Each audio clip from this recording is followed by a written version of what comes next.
Las heridas pueden ser físicas o mentales, pero el crimen deja cicatrices en todo lo que toca. Aunque los factores que lo generan son complejos, este crece cada día como un cáncer que consume a nuestra sociedad. Esto obliga a los agentes de la ley a auxiliarse de métodos científicos modernos, como la psicología y la criminalística. La guerra parece no tener final, pero una cosa es cierta: puedes correr, pero no esconder. Esto es Testigos del Crimen, con Guadalupe Gutiérrez y Roberto Coria. Frecuencia Cero, la otra radio.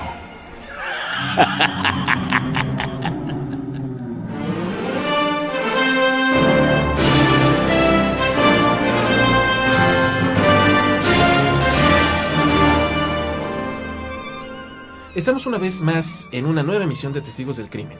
Gracias por estar frente a su computadora escuchándonos. Gracias por habernos descargado en cualquier reproductor que utilicen. Y estamos en esta mesa Guadalupe Gutiérrez y Roberto Coria. Mil gracias por todos los correos electrónicos que han continuado enviándonos. Ya los comentaremos y los trataremos oportunamente en un futuro. Y les recordamos estos medios de comunicación con los cuales pueden contactarnos. Y pueden dejarnos un mensaje directamente en nuestra página web www.testigosdelcrimen.com o bien en nuestro buzón de voz 2455-5099. Y también tenemos un correo electrónico que es info@testigosdelcrimen.com. En la consola tenemos como siempre al audaz de René Palacios Gaguín, nuestro productor.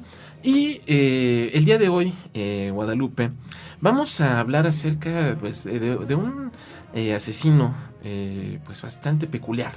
Robert Ressler, el hombre que, como hemos señalado aquí, acuñó el término asesino serial y de quien en una emisión futura hablaremos abundantemente, él señaló a nuestro personaje del día de hoy, lo calificó algo así como el Rodolfo Valentino de los asesinos seriales. Él dijo que era pues un cuate encantador, carismático, y tú me acordabas hace un momento que era como que el cuate que cualquier madre quisiera que se convirtiera en novio de sus hijas. Sí, porque era un chico muy seductor, pero además era atento, era amable, era inteligente, sí, era muy romántico, lo describieron muchas de las chicas que llegó a pretender y que bueno, le hacían ojitos y era atento, bueno, todas esas cualidades que las mujeres siempre andamos buscando, ¿no? Así como que, ay, que sea lindo, tierno, amable, y este cuate de repente lo era. Las apariencias engañan. Y es que también hay, según los testigos, pues era un hombre que sin ser guapo, sin ser hermoso, valga la expresión, era atractivo, y precisamente su atractivo era pues enfatizado por este encanto, esta capacidad seductora que el hombre utilizaba como un arma para atraer a sus víctimas. Y nos referimos precisamente a Theodore Robert Bundy, a quien conocemos todos o muchos por Ted Bundy, uno de los más viciosos asesinos seriales de los que se tiene recuento en la era moderna. Sí, porque además él entraba en un furor criminal impactante. Al principio se cuidaba que nada más fuera en la noche para no ser descubierto, pero después le importó poco y mataba en la mañana, al mediodía, en la noche, a medianoche, o sea, realmente empezó como una cierta contradicción en sí mismo, que era parte de lo que él vivía internamente. En ocasiones era demasiado organizado y no dejaba huellas, ataba todos los cabos perfectamente para no ser descubierto, y de repente al otro asesinato o con la otra víctima le escogía al azar y dejaba, no sé, regado sangre, se llevaba el cuerpo pero dejaba todo botado, así, o sea, con contradicciones bastante severas. Comencemos desde el principio. Theodore Bundy nació el 24 de noviembre de 1946 en Burlington, Vermont. Su padre, pues nunca se conoció su identidad a ciencia cierta. Su madre, Eleanor Louise Cowell, era una dependiente en una tienda departamental. Y pues hay aspectos bastante peculiares. Él se crió pensando que su madre era su hermana. Yo pienso que ella deliberadamente ocultó este hecho, ocultó la maternidad al propio Ted, al pequeño Ted, y pues yo creo que este es tal vez uno de los primeros aspectos que va a desviar su conducta, ¿no? Sí, porque bueno, el rechazo de la madre siempre deja huella y siempre deja secuela. A pesar de que se tiene el dato de que pues su madre era cariñosa con él, a pesar de que ella era cercana a él. Sí, mira, aquí hay un fenómeno muy extraño. ¿Qué pasa? 1946, estamos hablando de una sociedad estadounidense bastante represiva dentro de lo sexual. Ajá. Todo estaba prohibido, todo era malo, todo era pecado. Ajá. Entonces ella había manchado el honor de la familia. De ahí así, la con negación. esa pompa, ¿no? Ajá. 1, 2, era una chavita, estaba muy joven, no hay dato exacto, pero tenía menos de 18 años, Ajá. o sea, menor de 19 años. Era muy joven, entonces, para ella y para los abuelos de Bondi, era una vergüenza. Y más aún que este hijo fue engendrado fuera del matrimonio. Sobre todo porque era nuevamente esta mancha y esta parte impía Uh-huh. que no podía ser dentro Ajá. de una sociedad tan casta y tan pura que la querían manejar, lo cual no era cierto, pero bueno, como dijiste hace rato, las apariencias engañan. Poco se sabe de la infancia de Ted Bundy. Se dice que, pues digamos, los primeros 9 años de su vida, ellos vivieron en el hogar de su abuelo en Filadelfia, un hombre que tenía pues antecedentes de enfermedades mentales. Robert Ressler en su Y un libro... hombre muy violento. Y violento. Robert Ressler en su libro El que lucha con monstruos ofrece la posibilidad, que bueno, no está documentada certeramente, de que Bundy hubiera sufrido abuso sexual no por parte de su madre, sino por otros miembros de su familia. Obviamente un aspecto que va a definir una conducta violenta o va a propiciar una futura conducta violenta, ¿no? Es que aquí hay varias cosas, fíjate. De repente se habla precisamente de este Ted Bundy en donde no sabía nada, en donde él era el hermano de la mamá y así se manejaba, aunque la mamá era muy cariñosa. Y habrá que ver también qué tanto, porque también estamos hablando de una posible seducción Ajá. por parte de la madre cuando él pensaba que era la hermana, Ajá. cuando ya había sido rechazado, Ajá. en donde él creyó que los abuelos eran sus verdaderos padres y el abuelo, papá, lo golpeaba en una forma muy violenta y a la abuela, mamá, también. Entonces, Ajá. si alguien me fue siguiendo en todo esto y pudo llegar al final, Ajá. podrán entender qué maraña había ya en la cabecita de un niño menor de 4 años, porque también hay ciertas contradicciones en la historia. Acabas de mencionar que a los 9 años sucede todo esto, se muda, pero yo sabía que a los 4 años Ajá. esta chica se casa Exacto. con John Culpeper Bundy. Johnny Bundy, que es Ajá. el que le da el apellido. El que lo Entonces, reconoce. sí, entonces así como que de repente, a ver, espérame. Era mi hermana, ahora resulta que es mi mamá, se casa, me lleva con otro hombre, entonces aquellos que sabía que eran no son, y ahora me da su apellido. Entonces, ¿de quién soy? Exactamente. El vínculo con la mamá, aunque se viera demasiado débil, era demasiado fuerte. Ajá. Era una simbiosis. Y esto para generar psicosis es básico para cualquier individuo ser humano.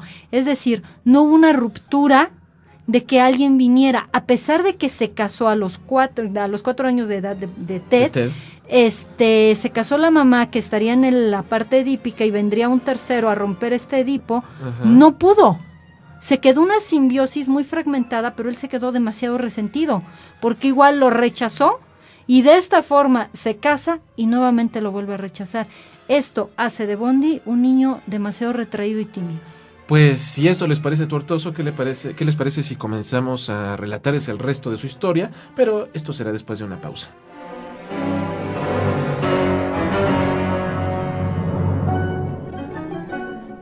Si quieres descubrir al asesino, quédate con los testigos del crimen. Radio Raza, en su presentación de lujo podcast, para los oídos más refinados. Aderezado con los comentarios de Bonfilio Cruz y sazonado con la chispa de Guadalupe Chairis. El único producto hecho por hombres que a las mujeres les encanta. Descárgalo todos los sábados a partir del 18 de febrero. Disponible únicamente en Frecuencia Cero. Este programa no es recomendable a piratas por su alto contenido intelectual.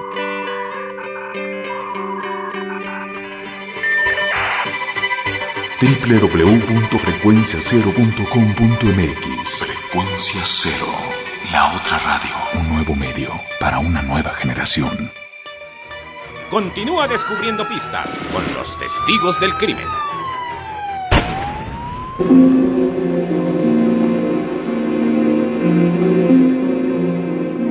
Y ya estamos aquí de regreso en Testigos del Crimen.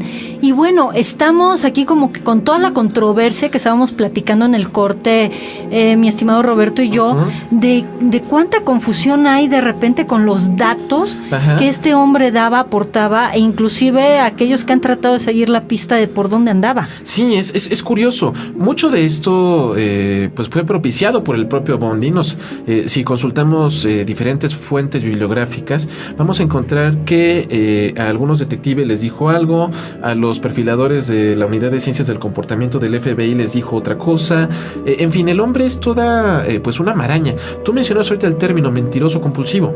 Es un mentiroso compulsivo, pero además un mentiroso patógeno. Exactamente. Pero bueno, vamos a continuar hablando un poco acerca de los primeros años de Ted Bundy. El chico Bundy se dice que era un estudiante bueno, aunque no excelente, durante su formación en la preparatoria Woodrow Wilson, y se dice que era un chico activo en la iglesia metodista, donde era pues un asiduo asistente. También estuvo en los Boy Scouts, que también supuestamente tenía un papel bastante destacable, y pues lo que muchos lo recuerdan como un buen chico que tenía una buena formación. Niño bueno, ideal, ¿no? Ajá. Que aquí ya se empezó, fíjate, a armar un doble camino. Ajá. Lo que se llamaría escisión, esta división en donde de repente era muy bueno, o sea, era tan bueno que de repente pues ya no se le creía, ¿no? Exacto. Y la parte malvada pues estaba guardadita, ¿no? De hecho, fíjate que es algo, ahorita qué bueno que tocas eso. Él en las entrevistas, precisamente con Stephen Michaud y con Hugh Hainsworth, que son pues los autores de tal vez la mejor biografía de Bundy, que se llama El único testigo que sobrevivió, dan el dato de que Bundy se refería a su parte perversa como la entidad. Él decía que era pues una especie de otro yo que era el que cometía los crímenes. Sí, por eso también se le empezó a diagnosticar ya cuando lo arrestaron y se empezaron a hacer toda una serie de estudios, que él tenía una posibilidad muy alta de tener una doble personalidad. Ajá. Lo cual también quiso aprovechar en el juicio. Ajá. Y pues la verdad es que no. Se le salió el tiro por la culata. Pero bueno, a pesar de que este joven Bundy era un pues chico prometedor, comienza a mostrar algunas desviaciones, tal vez el voyeurismo, la primera de ellas. Se dice que trabajó ¿qué es esto de espiar a las mujeres o a otras personas? Ajá. Ya sea teniendo relaciones sexuales, ajá, o mientras se duchan, se desvisten, en fin, ¿no? Exacto, es una manera de autoerotizarse, ¿no? Se dice que trabajó en algunas campañas para el Partido Republicano, se dice que trabajó incluso en un centro de atención para crisis de suicidas en Seattle, y también trabajó alguna temporada con una periodista de nota roja llamada Ann Rule, quien eventualmente escribió una biografía sobre Bundy que se llama El extraño junto a mí. Y mientras esta mujer hacía reseña periodística de los homicidios, no sabía que su compañero, que su socio Ted Bundy era el que los estaba cometiendo, algo bastante irónico. Y maquiavélico. Y maquiavélico, por supuesto. Pero bueno, aunque sus crímenes comienzan mucho después de que Ted ha dejado la preparatoria, más o menos a los 27 años de edad, muchos especialistas aseguran... Bueno, ¿no la preparatoria a los 27? No, mucho después de la preparatoria. Mucho después, pero... Sí, y muchos especialistas dicen o tienen la idea de que comenzó a matar entre los 10 y los 20 7 años. Cuando Ted Bundy tenía 14 años, un vecinito suyo de 12 años desapareció misteriosamente de su casa. ¿Qué pasó ahí? ¿Quién sabe?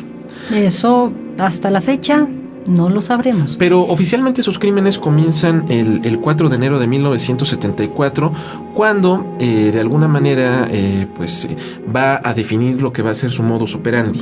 Él entra furtivamente a la casa de una chica de 18 años llamada Johnny Lenz, quien estudiaba en la Universidad de Washington. La golpea con una barra de metal mientras duerme, obviamente para dejarla inconsciente.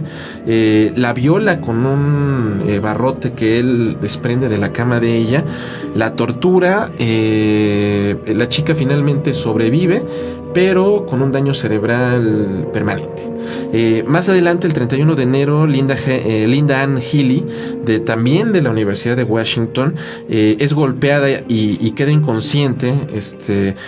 Bundy le quita la ropa de dormir, la viste con una camiseta y con jeans y la saca de su casa. Un año después se localiza el cuerpo decapitado y desmembrado de la chica. Aquí comenzamos a ver, Guadalupe, algunos patrones respecto al perfil de la víctima y a su modo de operar. Sí, buscaba este tipo de mujeres solitarias, pero además las buscaba que fueran universitarias. Uh-huh.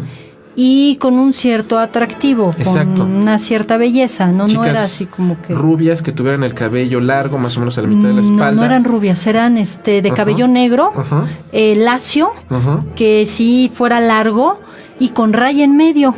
Ah, fíjate, ese dato no lo conocía. Sí, con raya en medio. ¿Por qué? Porque era la repetición de una chica, Jennifer, quien lo rechazó en la secundaria, la prepa, una cosa así, o sea, más o menos los años de escuela.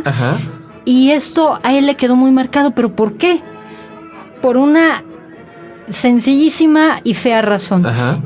Él viene desencadenando toda una serie de rechazos. El rechazo del embarazo. De la madre. De la madre, exactamente, ¿no? El rechazo del abuelo. Por algo también lo golpeaba, ¿no? Y pues se hizo llamar su papá para mantener la honra de la familia, pero lo rechazaba, ¿no? El rechazo de esta chica, pero además muchos compañeritos se burlaban de él desde la infancia. Él se retrae. Y cuando pasa toda esta efervescencia en la adolescencia, no soporta las burlas, las críticas y un rechazo más, y es cuando entonces se incrusta, digámoslo así, en él, en su mente, esta parte de desquite y de venganza, en donde él empieza a sacar toda esta parte positiva, por llamarlo de una forma, de carisma, de encanto, y empieza a descubrir que a través de esto puede jalar a la presa en algunas ocasiones, y entonces el desquitarse, ¿sí? Es un mecanismo, digámoslo así, busca a través de su carisma la aceptación, porque a través de los años fue perfeccionando este modus operandi que mencionabas. Busca esa aceptación con la fantasía de ser querido. Al momento en que ya se siente querido, entonces proyectivamente rechaza, mata, ¿sí? O sodomiza, se desquita, es toda esta parte de venganza, en donde está rechazando al Bundy que rechazaron, pero proyectado y puesto en la víctima, ¿no? Y en donde está depositando esta figura de la exnovia, con un mecanismo que en psicología llamamos condensación. Une a la mamá y une a la exnovia en un masacote que queda proyectado, desplazado y generalizado en cada imagen que veía de estas mujeres, ¿no? Muy bien. Pues conoceremos más acerca de los crímenes y del destino fatal que corrió Ted Bundy después de una pausa.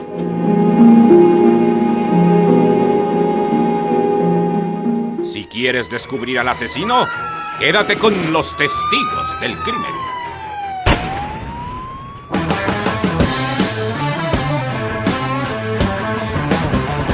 El rock es universal. Lo electrónico nos invade.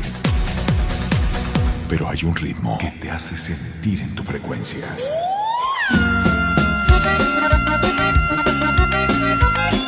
La música que te hace estar en tu tierra la tiene Frecuencia Cero, la otra radio. Hemos venido a bailar. Frecuencia Norte, la música popular mexicana y el cariño de tu gente, todos en un mismo sitio. Frecuencia Norte. Cada semana, captura tu frecuencia en el norte. Frecuencia Norte tiene tu música.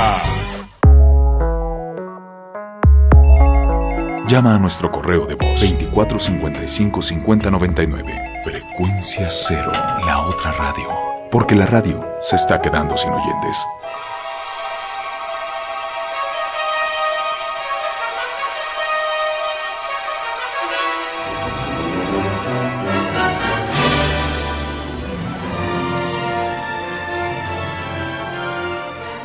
Estamos de regreso en Testigos del Crimen y continuamos con la ola homicida que empezó a cometer Ted Bundy, que ocurrió entre 1974 y 1978. El tipo recorrió muchos estados de la Unión Americana, Guadalupe. El tipo pues asesinó a muchas mujeres. No se tiene un recuento exacto del número de víctimas. Se le atribuyen aproximadamente 56 homicidios, una cosa por el estilo, pero no se tiene un número total de víctimas debido pues a lo disperso del terreno en el cual actuaba. Además, él en una de sus primeras confesiones dijo que había asesinado a 20, después a 40, después a 56, en fin, o sea, no se sabe. El hecho es que sus asesinatos comienzan a cobrar notoriedad debido a su peculiar modus operandi. El tipo primeramente pues era atraído por este perfil de chicas, ¿no? Jóvenes, bonitas, el cabello largo, las cuales contactaba en playas, en centros para practicar esquí, en discotecas. Pero checaba que fueran universitarias. Exactamente, siempre verificaba esta condición. El hombre era pues considerado una suerte de camaleón, un hombre que era capaz de alterar su apariencia simplemente con peinarse de fleco, por ejemplo, y que tenía una gran habilidad verbal. Entonces el hombre abordaba a las chicas con su encanto, por lo regular les pedía que le ayudaran, que no podía levantar un objeto pesado porque estaba lastimado. Sí, ahora sí que el viejo truco del brazo roto, ¿no? Exactamente. Que este brazo roto además tiene una parte simbólica muy interesante, porque era parte de esta estima rota depositada en esta invalidez. Ajá. En donde él se planteaba como alguien que no podía, que necesitaba ayuda. Y en esto fíjate que me puse a pensar, y en una forma muy simbólica es esta imagen del pobre niño desvalido en donde le pedía cuidados a mamá. De alguna manera tratando de lograr la empatía o hasta la compasión de sus víctimas. Por supuesto, y la lástima, y la conseguía porque era un chico encantador, como lo hemos repetido 20 veces. Continuando con su modus operandi, el tipo pues lograba con estos engaños poner a la chica, a la víctima, en una posición vulnerable, la golpeaba con una barra de metal que por lo regular ocultaba en su antebrazo o en alguna parte de su automóvil. Las dejaba conscientes o semi-inconscientes, las violaba. Se dice que cometía todo tipo de actos atroces. El favorito que tenía era practicar sexo anal. Posteriormente las estrangulaba hasta matarlas. Luego transportaba los cuerpos hacia una locación lejana, por lo regular varias millas del lugar donde fue secuestrada la víctima. Y antes de abandonarlos, los cadáveres los mutilaba, los desmembraba o cometía actos necrofílicos. Otra, para rematar rápido, otra fuente dice que días después de haber dispuesto del cadáver, regresaba, cometía más actos necrofílicos y que algo que por lo cual tenía especial predilección era por eyacular dentro de las bocas de las cabezas decapitadas. Entonces imagínate, estamos viendo toda una parte fragmentada de esta persona, proyectada en todas estas víctimas, en donde él quería literal desfigurar, desmembrar y deshacer a la madre, pero en donde él también se sentía completamente desvalido, devaluado. Y puesto así, él usaba un carisma y un encanto que todas las chicas querían con él. Claro. pero esto era más bien un rasgo narcisista en donde estaba sobrecompensando una devaluación demasiado notoria acerca de una autoestima inexistente o demasiado lastimada, pero además con todos estos actos necrofílicos estamos hablando de un acto completamente tanático, es decir, hacia la muerte, hacia la no vida, y parece ser que él se sentía así a pesar de todo el sexapil que pudiera derramar, ¿no? El tipo fue capturado en 1976. Fue condenado por intento de secuestro. La víctima logró escapar y pues el angelito, cual buen asaltante mexicano, se escapó de la custodia de la policía. Sí, bueno, son de las cosas increíbles que, como ven, pasan en todos lados. Se escapa 2 veces de la custodia policíaca. La segunda vez no logra ser recapturado y pues de alguna manera marca ya el preámbulo a su captura. Se traslada a Florida, comete más asesinatos, pero finalmente es detenido precisamente el 15 de febrero de 1978, después de secuestrar y asesinar a una niña llamada Kimberly Leach, una chica de 12 años de edad, algo que pues rompe completamente el patrón que estaba siguiendo. Y lo cual nos estaba indicando ya que toda esta desvirtuación mental estaba actuándola. Obviamente estamos hablando de alguien con una falla de impulsos impresionante, estamos hablando de alguien manipulador y estamos hablando de alguien en donde la agresión le estaba invadiendo a tal grado que ya no podía actuar de acuerdo ni siquiera al propio patrón que se había marcado.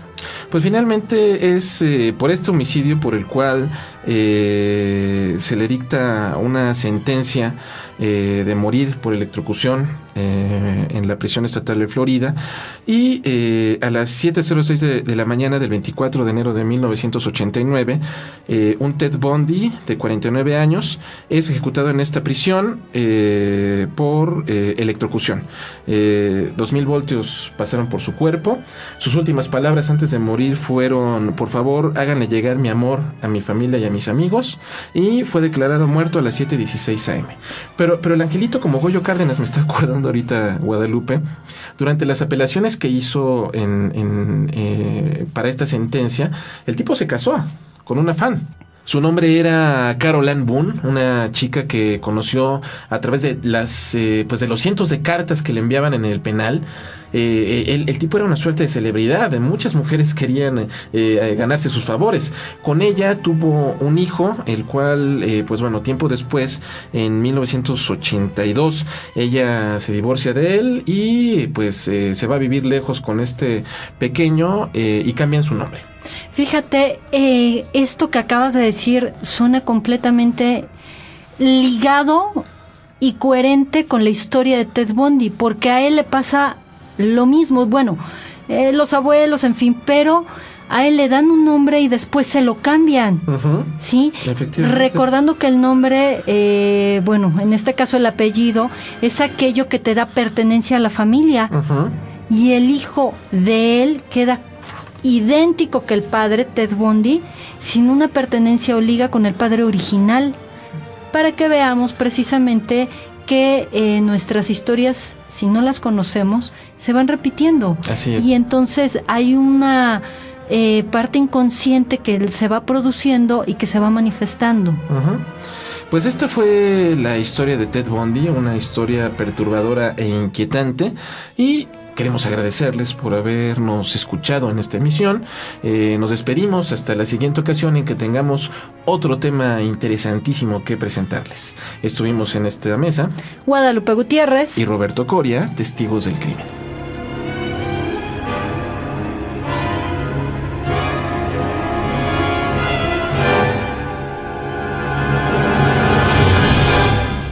Esto fue Testigos del Crimen, con Guadalupe Gutiérrez y Roberto Coria. Mantente en contacto con nosotros en www.testigosdelcrimen.com o al teléfono 2455-5099. Testigos del Crimen, un programa más de Frecuencia Cero, la otra radio. Lo mejor de la radio en la palma de tu mano.